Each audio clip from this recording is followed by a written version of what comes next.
Hello and welcome to another Wednesdays in the Word. Merry Christmas and a Happy New Year. And I hope that this Christmas celebration will be a great one for you. As many of you all know, this is one of my favorite times of the year.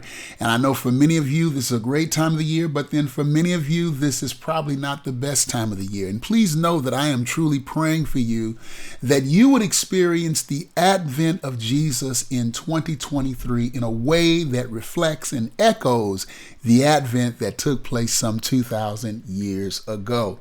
And so I really wanted to just take this time to introduce a new topic. And the topic is the big questions of life. And the reason why I'm raising that, because I think sometimes as Christians, we are really unaware of the shifts that are taking place in our culture, in our communities, in our world, even in the church, even amongst Christians.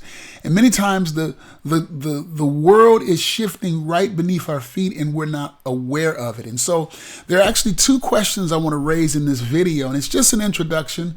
We will return at the beginning of the year and go through a number of questions that people are asking today. And as Christians, we got to be aware of it, whether we agree or disagree with those questions. And so that's what I want to shoot at. So in this video today, as we kind of embark on the introduction of this new series, The Big Questions of Life, in this video, I want to raise the question: how is God calling us to engage a world that is seriously into questioning? And more specifically, as Christians, are we addressing our own questions? I came up at a time where you didn't ask questions. You didn't question God. You didn't question scriptures. You didn't question Christianity. Well, those tables have completely done a 180 and have turned.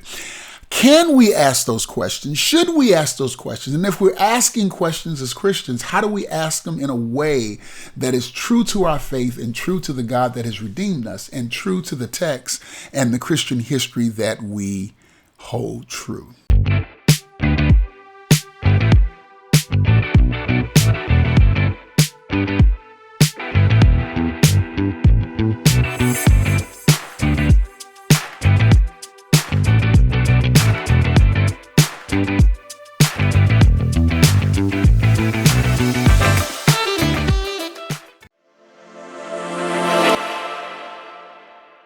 Again, thank you for joining us. And again, this is just an introduction to the big questions of life. And as Christians, I want us to begin to engage some of the questions that our culture and even the church, those that are marginal and those that are internal or actually connected with the traditions of the Christian faith, are beginning to ask these questions. And as Christians, we ought to do that. And there are many substantive experiences historically as well as scriptures that would support this idea that it's okay to ask those questions so that we can go deeper and we can grow richer in our faith. And so that is the goal of what I want to go after.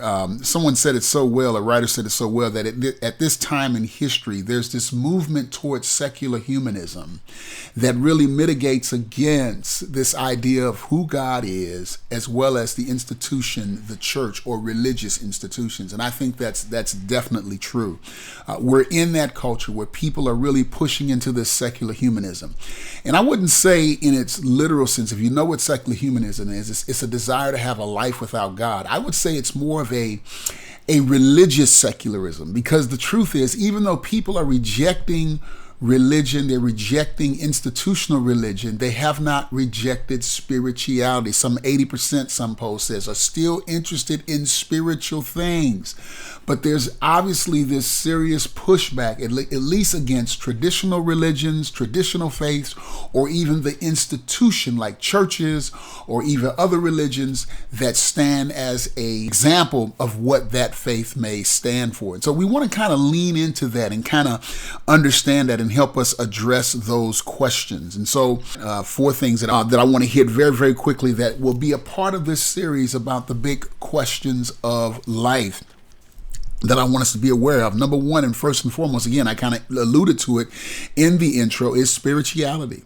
What is amazing with the decline of religion in our culture, and this is around the world, there's this incredible increase or this interest, intense interest in spirituality. There's an intense interest. Now, I want to give you a couple of scriptures to help you understand Christian spirituality as opposed to the religious spirituality that is emerging in our culture. So a couple of scriptures I can give you is Genesis 5:24, where it says this about Enoch. Enoch was a man who was righteous and walked with God. Look what it says. Enoch walked with God and he was not, and God took him. In other words, he had a spiritual life where faith is described as in relationship with God, walking with God. It's not really mastering the principles of nature or the universe, but it's coming in relationship, in reverence to the God who made all things. That's kind of Christian spirituality. I can give you another one in Genesis 6, verse 9. This is the account of Noah and his family. Noah was a righteous man, blameless among the people of his time, and he walked faithfully with God. He walked with God. And over again, you'll see this idea that the people of God, the people of faith, their spiritual life is marked by their walk, their life with God. God impacts our life. That is the essence of Christianity. You can even put here 2 Corinthians 5, verse 7, for we walk by faith and not by sight. Why? Because we're walking with God. It's a faith walk. And I can go over and over again. You'll see this idea from Genesis to Revelation that the way spirituality or spiritual life is defined in the Christian worldview, it's defined in relationship with God. Now, why do I raise that, and why is that so important for us today? Because at the center of much religious life today or spirituality today is more principle driven than deistic or divine driven. What do I mean by that? Spiritual life is really meant to get the most out of it for ourselves rather than giving ourselves to this almighty creator or God. It's more about what I can get. It's more of what I can glean, what I can drive, what fruit will benefit me, regardless of whether it benefits anybody else. And that doesn't mean that some of these religions do not do good things. I'm not suggesting that at all. What I am saying is where Christianity stands in stark contrast is it's based on a relationship with God, people who are called out to do God's will and purpose in the world. And we are surely blessed as a result of that, but it's because of the relationship. It's because of our love for him that we seek to honor him and his purposes. His purposes supersedes anything else in our lives. Whereas spirituality today, as it's being presented to us, is, hey, there's a spiritual experience, there's a spiritual connection, a divine spark that you can experience that will make your life better. And it doesn't mean that God can't bless us. I surely believe God can bless, but I surely want to be in his will, and I want us as Christians to be aware of that.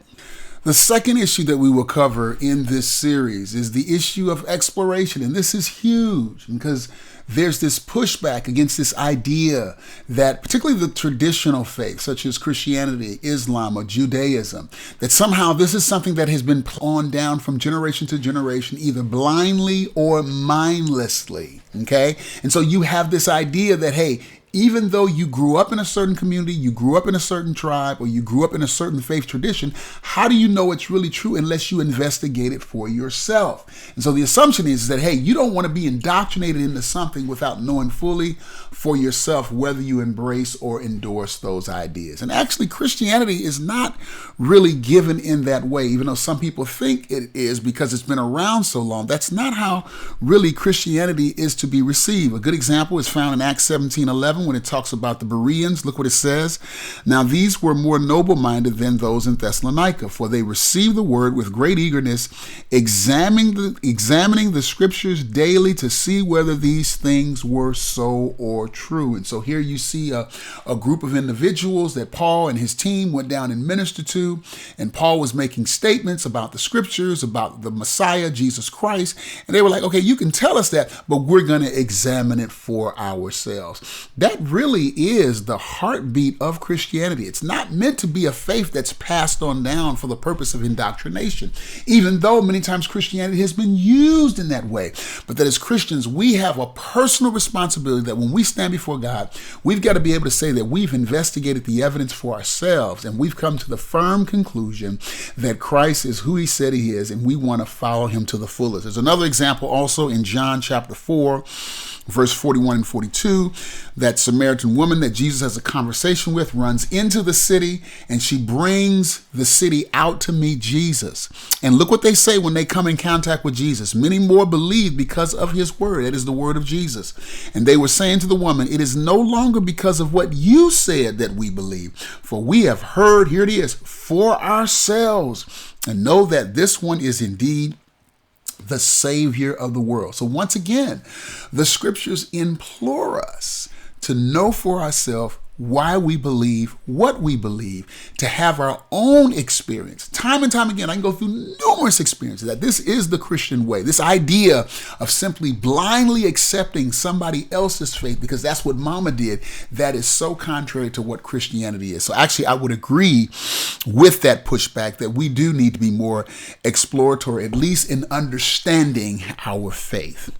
The third one is experience. This is really huge, that the prism for truth now today is experience. And Ray Charles, the late Ray Charles, may have captured it great. He says, if I feel it, baby, it's real. And that really captures the culture. One writer said it well. He said, the only way I know I can know God or the divine or the sacred or the creator is through experience. And so people sense or believe that this whole idea of spiritual life or spirituality, it happens through the senses. It happens through experience. It happens through feelings. Okay. And surely the Christian faith is based on an experience, the experience with the resurrection. What transformed those 12 disciples, those 11 disciples, I should say, from fearful individuals that were ready to recant to people who were full of fire and faith and literally took over the world? It was their experience with the resurrection. So we're not denying experience. What we are suggesting is that you can't base everything on experience, because what may be a positive experience for one person may be a negative experience for the next, or what should be a negative feeling or a negative experience. The person may say, hey, that's a positive religious experience for us. So again, there's no kind of standard, there's no bar there, and people today don't want standards. They don't want any kind of structure that would somehow suffocate this spiritual experience. And so that's an issue we got to look at. And then the last one that we're going to take a look at in this series is this kind of universalism that we're seeing. And there's this urge to experience unity in the midst of diversity. So diversity is embrace. It's not shun. Just because your dogma is different than mine, it doesn't mean that we can't learn from each other. And so Albert Einstein was quoted as saying this: all religions, arts, and sciences are branches of the same tree. All these aspirations are directed toward ennobling man's life, lifting it from the sphere of mere physical existence and leading the individual toward freedom. That's Albert Einstein. So he even has this universal approach long before pluralism was even a word. And so we live in a day of religious pluralism. And a lot of Christians get very dogmatic, they get very rationalistic, and they push back, and they wonder why people shut down so quickly. Because they don't understand that it's a culture that is tired of differences and really wants unity. That's really the goal. They want a sense of bonding around differences. We don't have to fight. We don't have to go to war. So this idea of universalism really is designed to tear down barriers. And I think a lot of Christians don't understand that. And surely we ought to have doctrine that we ought to stand on. We ought to have convictions that represent our faith. You know, the doctrine was once given to the saints, as Jude says, and we ought to know that. But we need to at least understand the culture, understand the time, understand even how Christians have been influenced if we're going to be an effective light in darkness. And so that's just kind of giving you a glimpse of where we're going. We'll kick off with the first of the year, maybe the first Wednesday, if not, definitely by the second Wednesday. Got a lot of things going on between now and the beginning of the year. I'm going to definitely try to get there the first Wednesday. But anyway, Merry Christmas to you. Happy New Year. And I will be looking forward to kicking this series off with you at the first of the year. God bless you. I pray that you have a wonderful holiday celebration.